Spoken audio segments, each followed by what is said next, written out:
You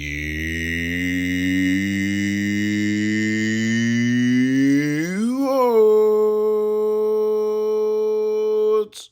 Greetings, fellow Watford fans. Omar here, and it's time for another edition of the You ORNS 10-minute take on Watford 2, Middlesbrough 1. Watford showed true character today, coming from behind to beat a really good Middlesbrough side that really should have won this game going away in the first half, but for Jonathan Bond, the You ORNS man of the match in goal for Watford, this could have been a very different story indeed. Perhaps you might call this a highway robbery for Watford. I certainly think that Middlesbrough fans will after this game. But from a Watford point of view, this was a character building win, especially off the back of that disappointment at Preston, the 3-0 defeat that they well and truly deserved against a bottom three side at the time.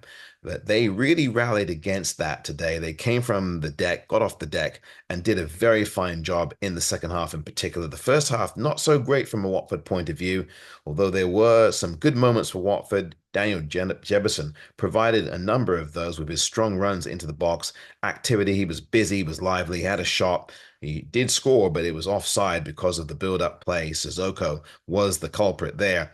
But Watford did show you one or two signs in that first half, but otherwise the first half was a forgettable one from a Watford point of view. Slow passes, slow movement.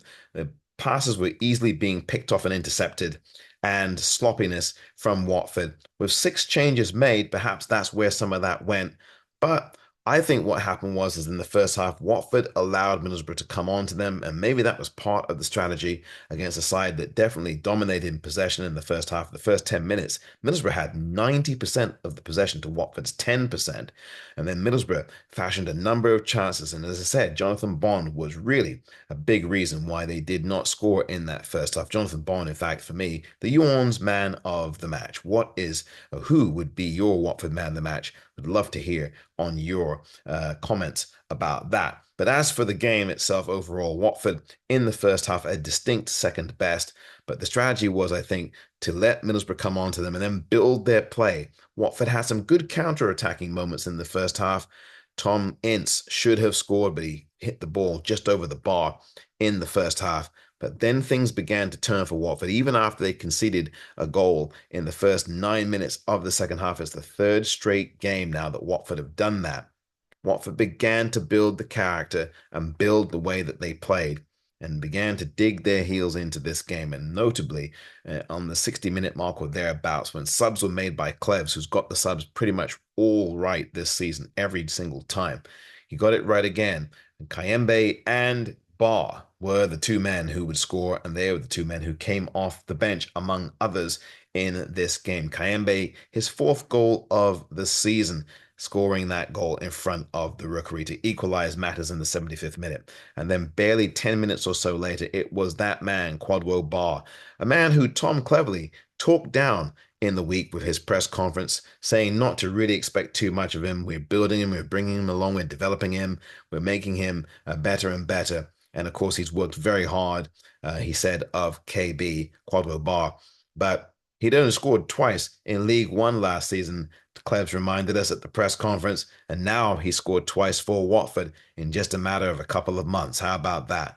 Talking down the player and getting him to respond after the miss midweek against Preston. Kwadwo Barr, that man is electricity personified, and he did not disappoint today, scoring late on to give Watford the winner and all 3 points. But we can't dismiss the fact that while many people, many of a Watford persuasion, would give Kwadwo Barr the man of the match, there are numerous other contributors who definitely deserve that moniker as well. Ryan Andrews, quietly but assuredly, a playmaker on this team now, really instrumental with one of the plays. In fact, both of these goals he had a hand in some way, shape, or form.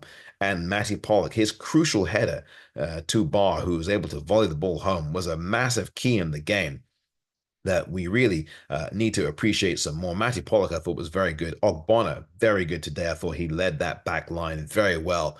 His calm and his influence and his veteran leadership really make the difference at the back, and you can see it. Despite the fact that Watford still have worries with their defence, they've conceded 14 goals this season, at least 6 off of set pieces. As many, I think, as Sheffield Wednesday have. They're the two teams with the most conceded goals off set pieces this season, as far as I remember so far. But Watford have to deal with that in the international break. but right now bask in the glory of a very well-deserved win, considering the fact that Watford's character today, not their performance, won the day. And at the end of the day, all you need is 3 points, and that's what Watford got heading into the international break, having not played their best football in a number of these games after 9 contests, but still, after these 9 contests, are in sixth place on 16 points with 5 wins. I think that is a very good place to go when you're looking at this from a Watford persuasion. And again, today you had a number of contributors who richly deserved man of the match, including TDB, by the way, who returned to the side. We missed him desperately against Preston the other day, and he made all the difference in midfield. Really calm and really good. Knew when to hold on to the ball, knew when to set players free, and knew when to make use of the space to run into it himself with the ball and bring it forward.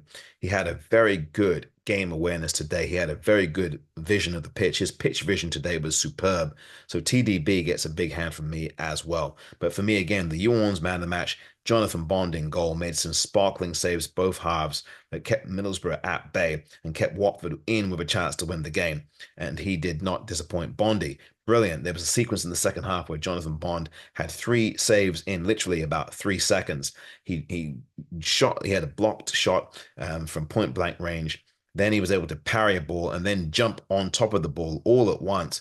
It was a marvelous performance from Jonathan Bond, who's going to keep Daniel Batman away from this first team starting wise for a long time if he continues to do what he did today. This would be like what happened last season with Ben Hamer, who did exactly the same thing for many games last season because of his outstanding goalkeeping. Jonathan Bond is doing exactly the same thing. Another veteran goalkeeper who, of course, was at Watford previously in a previous iteration, but he's come back and he's come back reinvigorated and renewed and committed to doing the very best he can to keep the opposition at bay and picking the ball out of the back of his own net. Bond did that only once today, and while he may or may not have been at fault for the only goal that he gave up, he was splendid throughout this game, and that's why he gets the YOU ORNS man of the match today. So that is one thing you can take into account. But there were heroes all over the pitch as Watford's character, as I said, shone through in this one. And while the performance is not going to be one that everybody remembers, the grit and the character and the personality of this side is something that Watford fans will remember for quite some time, particularly about this game. In a game that looked very dead for us, we ended up rising to the occasion. Our character, our grit, and our confidence really showed after we conceded. The light switch went on, Hardwell Bar went on, and the rest was history. International break time then, and we are sitting pretty. Sixth place, just 3 points off the top. We are doing better this season and unbeaten, undefeated at home through 2 months of football. Who would have thunk that? Certainly not me. This has been the YOU ORNS 10-minute take.